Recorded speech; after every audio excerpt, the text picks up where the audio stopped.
La nouvelle toge de l'empereur.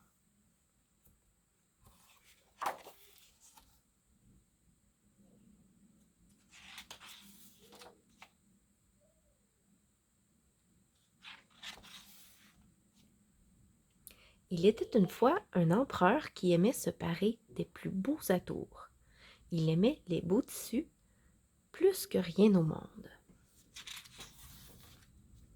L'empereur portait une toge différente à chaque heure du jour.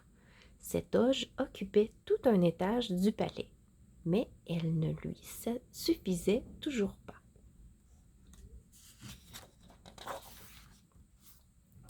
Un jour, deux tisserands vinrent le voir. Ils lui dirent qu'ils pouvaient tisser une étoffe merveilleuse. Non seulement sera-t-elle très belle, dirent-ils, mais elle sera magique. Magique? S'écria l'empereur. Oui, dirent les tisserands. Seuls les sages pourront la voir. Les sots ne le pourront pas. Tiens, tiens, se dit l'empereur, si je possède une toge taillée dans cette étoffe, je saurai vite qui sont les sots parmi mes sujets. Il dit donc aux tisserands de se mettre au travail sur le champ. L'empereur fit mettre à leur disposition le métier à tisser royal. Il leur donna le meilleur fil de soie et le meilleur fil d'or. Mais plutôt que de se servir du fil pour tisser l'étoffe, les tisserands le mirent dans leur sac. Ils s'assirent et firent la sieste, car ils n'étaient pas de vrais tisserands. Ils voulaient jouer un tour à l'empereur. Au bout de quelques jours, l'empereur, s'inquiétant de son étoffe, envoya son premier ministre s'en informer. Le premier ministre entra dans la pièce où les tisserands prétendaient travailler. Il vit qu'il n'y avait rien sur le métier. « Mon Dieu, pensa-t-il, je ne peux pas voir l'étoffe. Serais-je donc un sot? Dans ce cas, je ne dois rien laisser paraître. » Les tisserands dirent au premier ministre, « Voyez comme l'étoffe est belle. » Dirent les tisserands au premier ministre. « Que oui, répondit-il. Et quelle couleur! » En réalité, le premier ministre ne voyait rien puisqu'il n'y avait rien sur le métier. Le premier ministre retourna voir l'empereur et lui dit « L'étoffe est magnifique, c'est la plus belle que j'ai jamais vue. » L'empereur en fut fort aise. Quelques jours plus tard, l'empereur envoya son général voir l'étoffe. Le général entra dans la pièce où les tisserands prétendaient travailler. Il vit le métier vide. « Mon Dieu, pensa-t-il, je ne vois pas l'étoffe.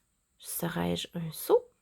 Dans ce cas, je ne dois rien laisser paraître. » Il retourna voir l'empereur et dit « L'étoffe est magnifique, c'est la plus belle que j'ai jamais vue. » L'empereur en fut fort aise. « Il faut que j'aille à mon tour voir cette étoffe magnifique, dit-il. » L'empereur entra dans la pièce où les tisserands prétendaient travailler. Il se fit accompagner de son premier ministre et de son général. « N'est-elle pas magnifique? » dit le premier ministre. « Regardez ces couleurs, » dit le général. Ils faisaient tous deux semblant de voir l'étoffe. L'empereur regarda attentivement le métier à tisser. « Je ne peux pas voir l'étoffe, pensa-t-il. Serais-je un sot? Dans ce cas, je ne dois rien laisser paraître. C'est la plus belle étoffe que j'ai jamais vue, s'exclama-t-il. Confectionnez-moi des vêtements au plus tôt. Je les porterai lors du prochain défilé. Très bien, Majesté, dit l'un des tisserands. Permettez-nous de prendre vos mesures. L'empereur enleva sa toge et les tisserands sortirent leur maître. 84 centimètres ici, dit l'un des tisserands. 45 centimètres là, dit l'autre tisserand. Puis les tisserands firent semblant d'ôter l'étoffe du métier. Votre Majesté désire-t-elle que nous fassions un pli ici? Demanda le premier tisserand. Oh oui, dit l'empereur, c'est parfait. Cette longueur vous convient-elle? Demanda l'autre tisserand. Non, non, dit l'empereur, faites-la un peu plus longue. C'est ça, parfait. L'empereur était si heureux qu'il donna 20 sacs d'or au tisserand. Si j'aime ma nouvelle toge, dit-il, je vous donnerai encore 20 autres sacs. Les tisserands riaient dans leur barbe. Les tisserands firent semblant de travailler plus fort que jamais. Ils passèrent la nuit à tailler et à coudre. La nouvelle toge de l'empereur est prête, annoncèrent-ils enfin. Le jour du défilé, les tisserands se présentèrent au palais et tendirent leurs bras vides. « Voici votre nouvelle toge, dirent-ils. Elle est légère comme l'air. »« Magnifique !» s'exclama l'empereur.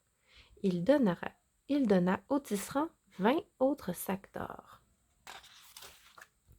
Puis l'empereur ôta sa vieille toge. Les tisserands firent semblant de l'aider à s'habiller. « Comment votre majesté trouve-t-elle les manches ?» demanda l'un des tisserands. « Elles sont magnifiques, » dit l'empereur.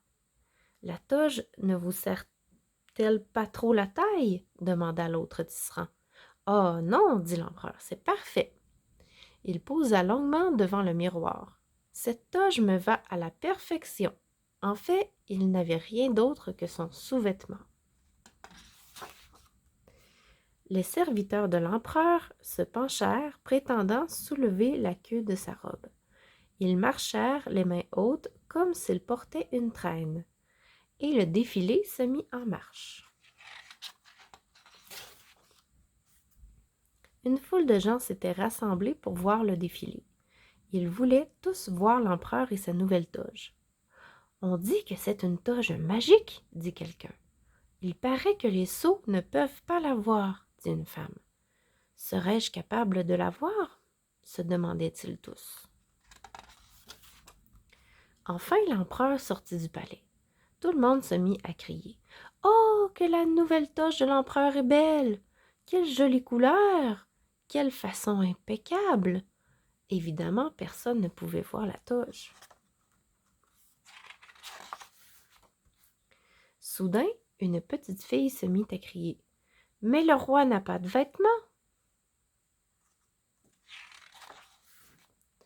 « Avez-vous entendu? » demanda quelqu'un. « La petite fille a dit qu'il ne porte pas de vêtements. »« Mais c'est vrai, l'empereur est en sous-vêtements. »« L'empereur ne porte pas de toge, » se mirent à crier les gens. « Il est en sous-vêtements. » L'empereur les entendit, et soudain il lui apparut qu'il avait raison. C'était lui le sot, il avait été berné. N'y pouvant rien, il continua de marcher. « Attendez que je mette la main sur ces lascars, » grommelait-il entre ses dents. Mais c'était trop tard. Les tisserands avaient déjà pris le large avec leurs 40 sacs d'or. Ils n'étaient pas sots, eux.